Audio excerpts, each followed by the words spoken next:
Hello everyone. मेरा नाम प्रशांत शर्मा है और आज हम एक नई सीरीज स्टार्ट करने वाले हैं जिसमें हम क्लास 11th के लिए पर्टिकुलरली फुल सिलेबस इसमें कवर करेंगे। और सबसे पहले हम स्टार्ट कर रहे हैं सेट से। ये पार्ट 1 होगा सेट का, जिसमें हम सिर्फ बेसिक्स जो हैं सेट्स के वो जानेंगे। और इन बेसिक्स को पढ़ने के बाद आप लोग एनसीईआरटी की एक्सरसाइज 1.1 एंड 1.2 कर पाएंगे। ठीक है, अभी मैं फर्स्ट पार्ट में एक्सरसाइज 1.1 और 1.2 के बेसिक्स और कुछ इससे रिलेटेड क्वेश्चंस जो कि एनसीईआरटी से नहीं होंगे बट आप उनसे एनसीईआरटी के क्वेश्चंस कर सकते हैं। एंड देन इसके बाद सेकंड पार्ट जो होगा इसका, उसमें हम एक्सरसाइज 1.1 और 1.2 कवर करेंगे। एंड देन ऐसे ही आगे थ्योरी पार्ट, देन एक्सरसाइज। सो इस तरीके से हम फर्स्ट चैप्टर पूरा कंप्लीट करेंगे। एंड देन फर्स्ट चैप्टर के बाद हम आगे चलेंगे, आगे के और भी चैप्टर्स हम इसी तरीके से कंटिन्यू करेंगे। सो अगर आपको पूरा सिलेबस 11th क्लास का कंप्लीट करना है, सो आप इस चैनल पर पूरा सिलेबस आपको मिलेगा। एंड हम इसमें मेनली दो बुक्स कवर करेंगे। One is NCERT and second is NCERT exemplar. So इन दो बुक्स के हर एक क्वेश्चन मैं आप लोगों को कराऊंगा सॉल्व। ठीक है, ये दो बुक्स हम करने वाले हैं कंप्लीट सॉल्व। तो स्टार्ट करते हैं आज का ये वीडियो, जिसमें हम सेट के कुछ बेसिक्स पढ़ेंगे। तो फर्स्ट ऑफ ऑल हम इस चैप्टर में पढ़ने वाले क्या क्या है, हम पढ़ेंगे इसमें सबसे पहले डेफिनेशन और सेट को कैसे रिप्रेजेंट किया जाता है। देन टाइप्स ऑफ सेट्स हम जानेंगे। देन सबसेट पढ़ेंगे, ऑपरेशंस पढ़ेंगे कुछ हम सेट पे, जैसे जनरली हम नंबर्स पे ऑपरेशंस करते हैं, ऐड सब्ट्रैक्ट मल्टीप्लाई डिवाइड करते हैं, यहाँ यूनियन और इंटरसेक्शन होते हैं। देन हम लॉज पढ़ेंगे जो गवर्न करते हैं ऑपरेशन ऑफ सेट्स को। एंड देन एक हम बहुत इंपॉर्टेंट टॉपिक पढ़ने वाले हैं, Venn diagram. So Venn diagram mainly set को रिप्रेजेंट करने के लिए यूज होता है, जिसमें हम सेट को एक डायग्राम के रूप में या फिर एक पिक्टोरियल वे में रिप्रेजेंट करते हैं। देन आगे हम स्टार्ट करते हैं अपना बेसिक, बिल्कुल सेट की डेफिनेशन क्या होती है। So what is set? Set एक वेल डिफाइंड कलेक्शन है ऑब्जेक्ट्स का। ठीक है, ऑब्जेक्ट्स लाइक कोई भी हो सकता है, नंबर हो सकता है, कुछ नेम्स हो सकते हैं, किसी का वेट हो सकते हैं, किसी का जो है कोई भी इंफॉर्मेशन हो सकती है ना, वो ऑब्जेक्ट है। And then what is the meaning of this well defined? Well defined क्या है? वेल डिफाइंड मीन्स जो वो ऑब्जेक्ट्स हैं वो पर्टिकुलरली डिफाइंड होनी चाहिए। ऐसा नहीं है कि हम कुछ भी बोले। सपोज मैंने कहा कि एक सिटी में best maths teachers. So best maths teacher की कोई डेफिनेशन नहीं है, बेस्ट कोई भी हो सकता है। एक स्टूडेंट को कोई टीचर बेस्ट लगता है, किसी दूसरे स्टूडेंट को कोई दूसरा टीचर बेस्ट लगता है। सो वो वेल डिफाइंड नहीं है। सो अगर मैं वेल डिफाइंड की बात करूँ तो वेल डिफाइंड में मेनली ये आता है कि भाई हम इस तरीके से डिफाइन करें कि हम जो है उसको एक रेंज में कवर कर सकें। जैसे मैंने कहा कि कलेक्शन ऑफ ऑल वोवल्स। अब वोवल्स तो डिफाइंड है ना, वोवल्स में तो ऐसा नहीं है कि भाई हम वोवल्स को चेंज कर सकते हैं। वोवल्स तो वोवल्स ही रहेंगे। जैसे अभी इंग्लिश अल्फाबेट में 5 वोवल्स है, A E I O U, these are 5 vowels। Then objects जो है किसी भी सेट में, सेट की जो ऑब्जेक्ट्स होंगी वो क्या कहलाएंगी? उसके एलिमेंट्स कहलाएंगी या फिर मेंबर्स कहते हैं उनको। ठीक है, और भी एग्जांपल्स हम देख सकते हैं। एक तो ये वोवल्स का हो गया, इसी तरीके से हम कॉन्सोनेंट बोल सकते हैं, collection of all consonants. Then even natural numbers. ठीक है ना, collection of all even natural number less than 10। 10 से छोटे सारे इवन नेचुरल नंबर कौन कौन से होते हैं? 2 होता है, 4 6 8। तो ये डिफाइंड है ना, ऐसा नहीं है ना कि मैं कल को कहने लगूं नहीं 3 भी इवन नंबर है, तो वो गलत है। ठीक है, वो डिफाइंड है इसलिए ये सेट है। Then prime number less than 20। 20 से छोटे सारे प्राइम नंबर, वो भी डिफाइंड है, हमें पता है डेफिनेशन हमें प्राइम नंबर की कि कौन प्राइम नंबर होते हैं कौन नहीं होते, तो इसलिए हम उसको डिफाइन कर सकते हैं। मेनली हम ये भी कह सकते हैं किसी एक पर्टिकुलर कलेक्शन की अगर कोई डेफिनेशन है, वो एक डेफिनेशन के अंडर में आ रहा है, तो उसे हम बोलेंगे set. So this is the meaning of well defined and set. Then दो मेथड होते हैं सेट को डिस्क्राइब करने के, रिप्रेजेंट करने के। So one is roster form and another is set builder form. So जो रोस्टर फॉर्म है इसको हम टेबुलर फॉर्म भी बोलते हैं।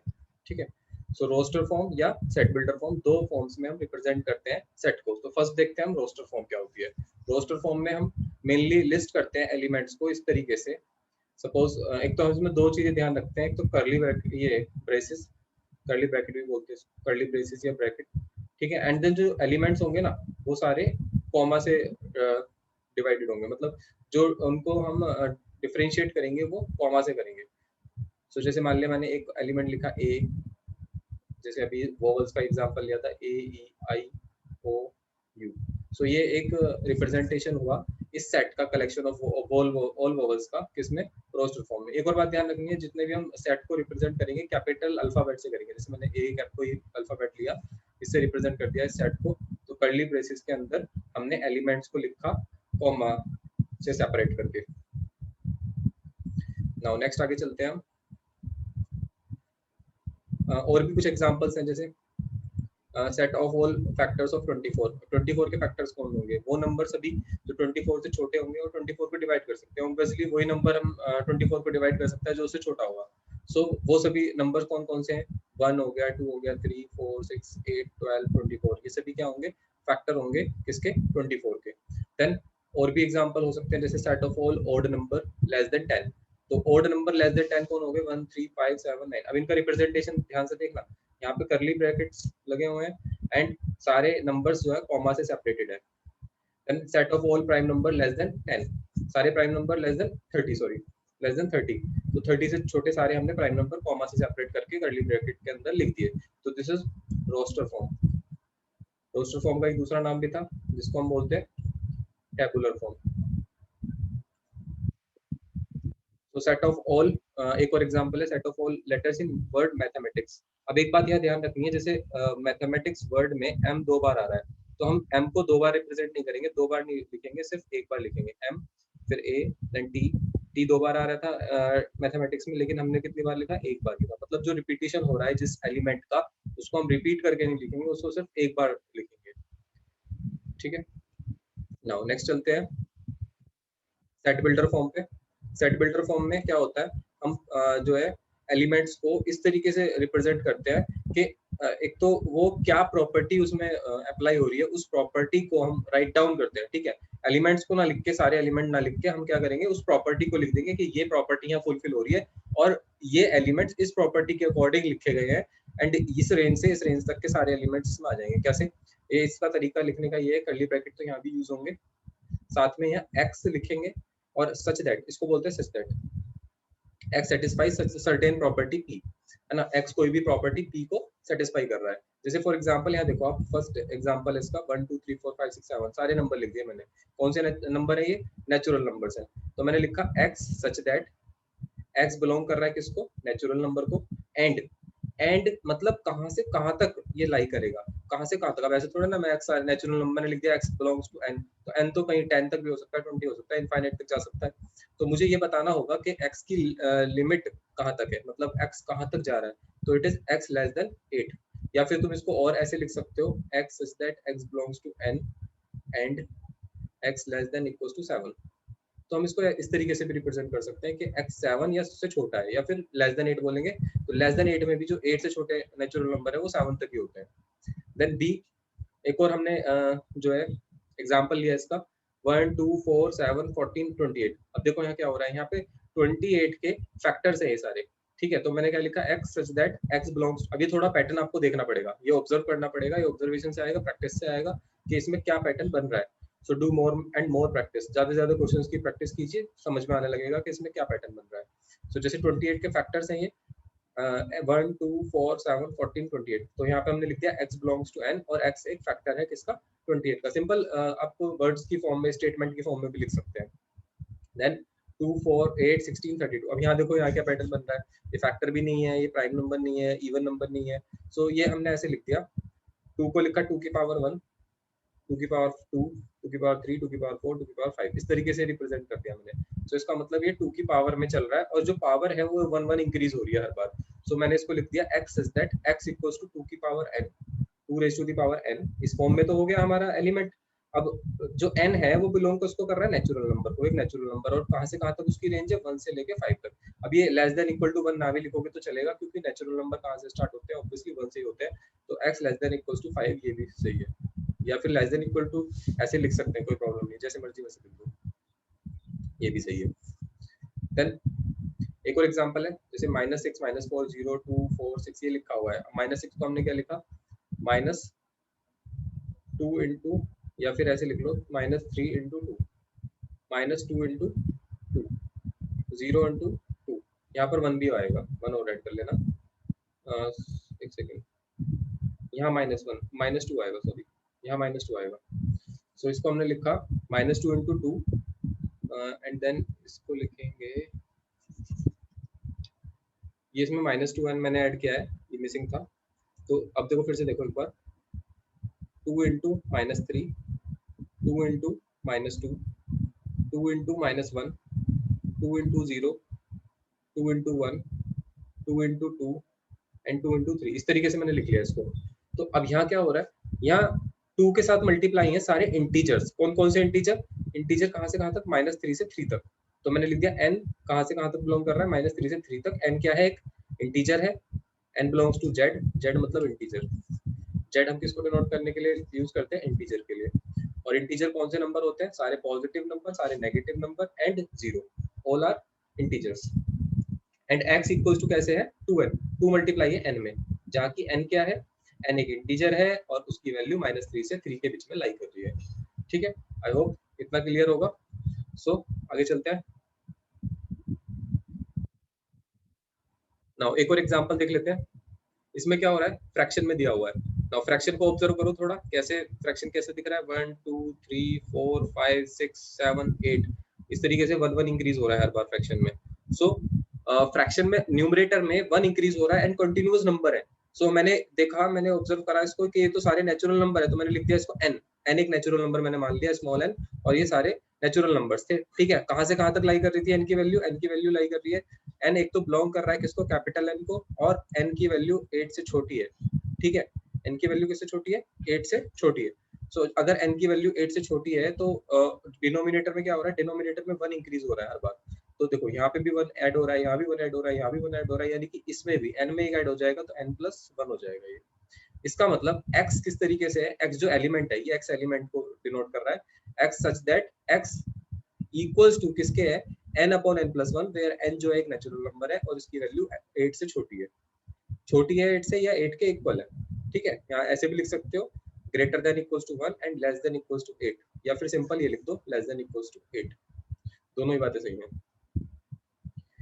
नाउ इसके बाद आता है कुछ टाइप्स ऑफ सेट्स हम पढ़ने वाले हैं। मैंने फर्स्ट टॉपिक बताया था definition of set, representation of set, and then second is types of set. तो टाइप्स ऑफ सेट में हम फर्स्ट देखते हैं, first is empty set. Empty set क्या होते हैं? एक ऐसा सेट जिसमें कोई एलिमेंट ना हो। सो लाइक दिस, हम इसको रिप्रेजेंट कैसे करते हैं? कर्ली ब्रैकेट लगाते हैं और उसके अंदर कुछ नहीं लिखते, या फिर इसको हम रिप्रेजेंट करेंगे 5 से, दिस इज 5। सो 5 से रिप्रेजेंट करते हैं, या फिर कर्ली ब्रैकेट के अंदर कोई एलिमेंट ना लिख के रिप्रेजेंट करते हैं। हाँ, इसको ऐसे रिप्रेजेंट मत करना, ये गलत है, ये रिप्रेजेंटेशन इसका गलत है। ठीक है, देन एग्जांपल देखो इसका, x such that x belongs to natural number, और नेचुरल नंबर कहाँ से कहाँ तक होना चाहिए? किसके बीच में? 2 से 3 के बीच में। तो 2 से 3 के बीच में कोई नेचुरल नंबर होता है क्या? 2 नेचुरल नंबर है, 3 नेचुरल नंबर है, 2 to 3 के बीच में तो कोई नेचुरल नंबर नहीं है, तो ये हो गया एक empty set. Then b, x such that x is a number और x के इक्वल ना हो, मतलब कि ये कह रहा है 3 इज नॉट इक्वल टू 3, ऐसा पॉसिबल है? कोई नंबर खुद के इक्वल ना हो। 5 is not equal to 5, 10 is not equals to 10, is that possible? Not possible. So हमने कहा कि कोई एलिमेंट ऐसा नहीं है जो खुद के इक्वल ना हो, सभी खुद के इक्वल तो होते ही हैं। So x is a number less than x equals to x, x is not equals to x, ये स्टेटमेंट में कोई एलिमेंट नहीं आ सकता, तो इसलिए ये एम्प्टी सेट है। तो एम्प्टी सेट क्लियर है? एक ऐसा सेट जिसमें कोई एलिमेंट ना हो, वो एम्प्टी सेट है। Then singleton set. Singleton set के नाम से पता चल रहा है, सिंगलटन मतलब सिंगल एलिमेंट, तो जिसमें सिंगल एलिमेंट होगा वो क्या होगा? Singleton set. सो ऐसा कोई एग्जांपल देखते हैं।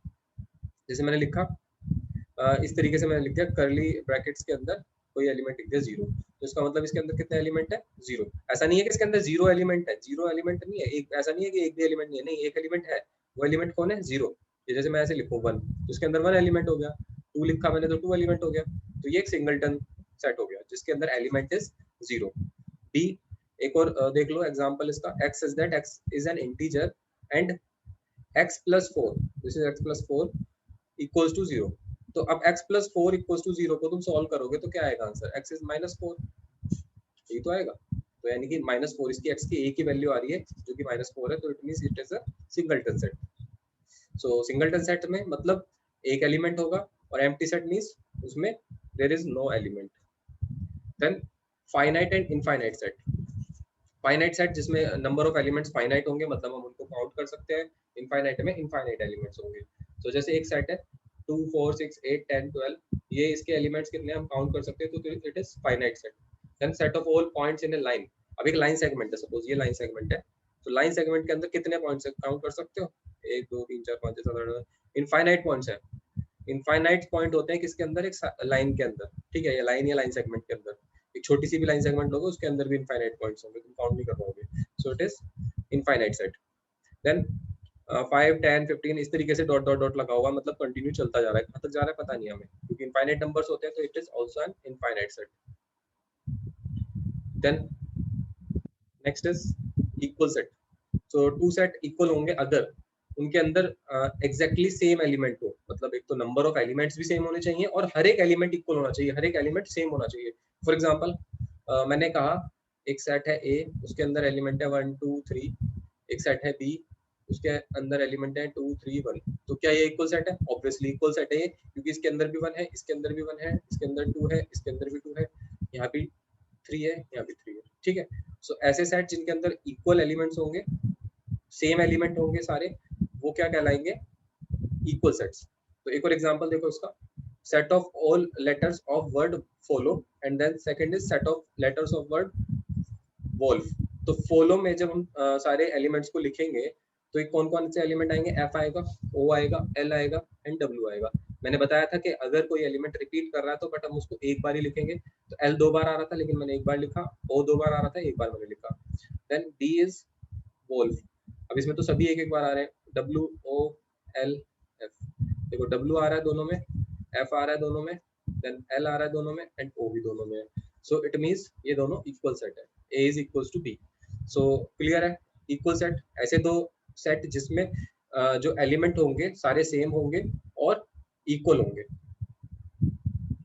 Next is equivalent set. अब इक्विवेलेंट और इक्वल सेट में थोड़ा सा डिफरेंस है, यहाँ पे सिर्फ नंबर ऑफ एलिमेंट इक्वल होते हैं। क्या इक्वल होते हैं? नंबर ऑफ एलिमेंट्स, है ना, सारे एलिमेंट सेम नहीं होते, सिर्फ नंबर ऑफ एलिमेंट।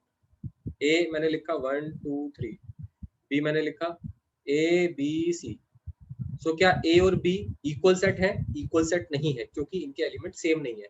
क्या ये इक्विवेलेंट सेट है? Yes, these are equivalent set, क्योंकि इसमें भी 3 एलिमेंट है, इसमें भी 3 एलिमेंट है। सो अगर number of elements n A means number of elements in A, n A अगर एन बी के इक्वल है, it means the sets are equivalent. जो सेट्स होंगे वो इक्विवेलेंट होंगे अगर नंबर ऑफ एलिमेंट्स ए के number of elements in B के इक्वल है। Then equal set are always equivalent. अब ऑब्वियसली इक्वल सेट जो होगा वो इक्विवेलेंट तो होगा ही, क्यों होगा? क्योंकि उसके अंदर एलिमेंट तो इक्वल होंगे ही। So then equivalent set need not to be equal. हाँ, ये बात इंपॉर्टेंट है। देखो इक्वल सेट तो एक तरफ हम लिख लेते हैं, equal set and equivalent set. तो सारे इक्वल सेट जो होंगे, सारे इक्वल सेट तो इक्विवेलेंट होंगे, बट इक्विवेलेंट सेट जो होंगे वो सारे इक्वल सेट नहीं होंगे। इक्विवेलेंट सेट इक्वल सेट होंगे ये जरूरी नहीं है, इक्वल सेट सभी इक्वल होंगे, इक्वल सेट सभी इक्विवेलेंट होंगे। क्लियर है? नेक्स्ट, अब हम कुछ क्वेश्चंस की प्रैक्टिस करते हैं, जिससे हमारे जो भी हमें अभी हमने कॉन्सेप्ट पढ़े हैं वो सब क्लियर हो जाएंगे। पढ़े क्या क्या कॉन्सेप्ट है हमने? सेट क्या होता है, पहली डेफिनेशन हमने उसकी पढ़ी, कौन सेट होगा कौन नहीं होगा, है ना। फिर हमने क्या पढ़ा? रिप्रेजेंट कैसे करेंगे सेट को। देन हमने पढ़ा टाइप्स ऑफ सेट्स। ठीक है, इन पे बेस्ड कुछ क्वेश्चंस कर लेते हैं। So first is which of the following are sets. तो इनमें से कौन सा सेट है कौन नहीं, ये हमें चेक करना है। तो collection of days in a week, अब एक वीक में कौन कौन से डेज होते हैं ये फिक्स है, ये डिफाइंड है पहले से कि मंडे होगा, ट्यूसडे होगा, थर्सडे होगा। सो ये सब डिफाइंड है, तो ऑलरेडी ये क्या है? सेट है। Collection of 11 best hockey player, अब मैंने बताया ना, जैसे 11 हम बेस्ट मैथ्स टीचर नहीं डिटेक्ट कर सकते, वैसे ही बेस्ट हॉकी प्लेयर कौन है कौन नहीं है ये भी हम नहीं बता सकते। So it is also not a set, ये सेट नहीं है। Then collection of rich persons in of Delhi, अब रिच कौन है कौन नहीं ये कैसे डिफाइन कर सकते हैं? ठीक है, कई लोग ऐसे होते हैं अपनी जो एसेट्स हैं उनको छिपा लेते हैं, ठीक है, या अपनी जो भी संपत्ति है उसको छिपा के रखते हैं, तो हम उसको तो नहीं काउंट कर सकते ना फिर। सो रिच पर्संस भी हम नहीं काउंट कर सकते, तो इसलिए ये भी क्या है? सेट नहीं है। Collection of all books of mathematics, अब बुक्स मैथ्स की तो डिफाइंड है ना, हम सारा कलेक्ट कर सकते हैं डेटा, कौन सी मैथ की बुक है कौन नहीं है ये हम चेक कर सकते हैं easily. So it is also a set. Next is roster form में हमें इनको लिखना है। क्वेश्चन इस फॉर्म में दिया हुआ है और हमें आंसर ये इस फॉर्म में दिया हुआ है, ठीक है। एक्चुअली आंसर थोड़ा रफली लिखा हुआ है सिर्फ इसलिए कि जिससे कि आंसर तुम चेक कर सको, बट तुम इस आंसर को हाइड करके तुम्हें खुद से इसको ट्राई करना है, उसके बाद जो है चेक करना आंसर्स को, ठीक है। So A X such that x belongs to N, एक नेचुरल नंबर को बिलोंग कर रहा है और लेस देन 8 है, तो ऑब्वियसली क्या क्या होंगे इसके अंदर एलिमेंट, ये सारे इसके अंदर एलिमेंट होंगे। इस तरीके से हम इसको लिख देंगे 1 2 3 4 5 6 7, 8 से छोटा और natural number. Then x is a prime number which is divisor of 30, x एक प्राइम नंबर है और डिवाइजर है 30 का, तो प्राइम नंबर और डिवाइड कर रहा है 30 को, तो ये हो गया। ऐसे नंबर्स कौन कौन हो गए 2 3 5, ठीक है। और कोई तो नंबर ऐसा नहीं है ना जो डिवाइजर हो 30 का, जैसे 6 है बट प्राइम नहीं है, हमें तो प्राइम नंबर भी देखना है। Then C x is an integer, एक इंटीजर है और -2 से 6, तो -2 से 6 सारे इंटीजर हमने राइट डाउन कर दिए कर्ली ब्रैकेट के अंदर। ध्यान रखना है रोस्टर फॉर्म में हमें लिखना है तो कर्ली ब्रैकेट और कॉमा दोनों जरूरी हैं। Then D x such that x is a letter of the word better, अब बेटर के लेटर्स लिखने हैं हमें, तो डी हमने लिख दिया सेट BETR, डबल टी आ रहा था डबल ई आ रहा था लेकिन लिखना एक बार है। Then E x is an integer x square less than equals to 4, so e is x square less than equals to 4, अब इसको समझो जरा, x square less than equals to 4, x square minus 4 less than equals to 0, हम इसको ऐसे लिख सकते हैं, ठीक है। अब या फिर इसको ऐसे समझ लो x square less than equals to 4 है, यहाँ से इसको सॉल्व करोगे तो x की वैल्यू जो है लेस देन इक्वल्स टू -2 से 2 के बीच में आएगी, ठीक है। यानी कि -2 से 2 के बीच में जितने भी इंटीजर हैं वो हमें लिखने हैं, तो -2 से 2 के बीच में और कौन आएगा, -1 आएगा, 0 आएगा, 1 आएगा, 2 आएगा, ठीक है। बाकी इसको सॉल्व कैसे करते हैं वो मैं आगे वीडियोस में सिखा दूंगा, लीनियर इनइक्वालिटीज एक चैप्टर आएगा उसमें भी मुझे बताना है, सो वहां पे हम इसको सीख सकते हैं। देन अभी बस इतना ध्यान रख लो x square less than equals to 4 को सॉल्व करोगे -2 2 आएगा, एंड -2 2 के बीच में जितने भी इंटीजर है वो हमने राइट डाउन कर दिया, -2 -1 0 1 2। देन f एक और जो है एग्जांपल है इसका, इसमें इंटीजर है x और x की वैल्यू -1 से 11/2 के बीच में, 11/2 का मतलब क्या होता है 5.5, ठीक है। -1 से 5.5 के बीच में सारे इंटीजर कौन कौन होंगे, -1 से बड़ा कौन होगा, अच्छा देखो यहाँ पे इक्वल्स टू नहीं लगा हुआ है ना, इक्वल्स टू नहीं लगा हुआ तो हम इसमें -1 को नहीं लिखेंगे, तो मैंने कहाँ से शुरू करा 0 से, 0 1 2 3 4 5, 5 के बाद 6 आता, 6 नहीं लिखा क्योंकि 6 से हमें 5.5 से लेस देन चाहिए, 5.5 से लेस देन 5 तक है, ठीक है। So these are the representation in roster form, roster form में हम इस तरीके से रिप्रेजेंट कर सकते हैं अपने किसी भी सेट को। देन नेक्स्ट क्वेश्चन पे चलते हैं, हमें इसमें रिप्रेजेंट करना है which of the following set are finite and which are infinite. So finite कौन है और इनफाइनाइट कौन है वो हमें बताना है। Finite set x less than x belongs to n, x belong कर रहा है n को, और x स्क्वायर लेस देन 36 है। अगेन मैं वही बता रहा हूँ कि x स्क्वायर लेस देन 36 है, तो यहाँ से हमारे पास आंसर आएगा x लेस देन -6 से 6, मतलब -6 से 6 के बीच में x बिलोंग करेगा, और -6 से 6 के बीच में जितने भी नेचुरल नंबर है वो हम लिख देंगे। अब देखो ये -6 है, देन -5 -4 -3 -2 -1 0 1 2 3 4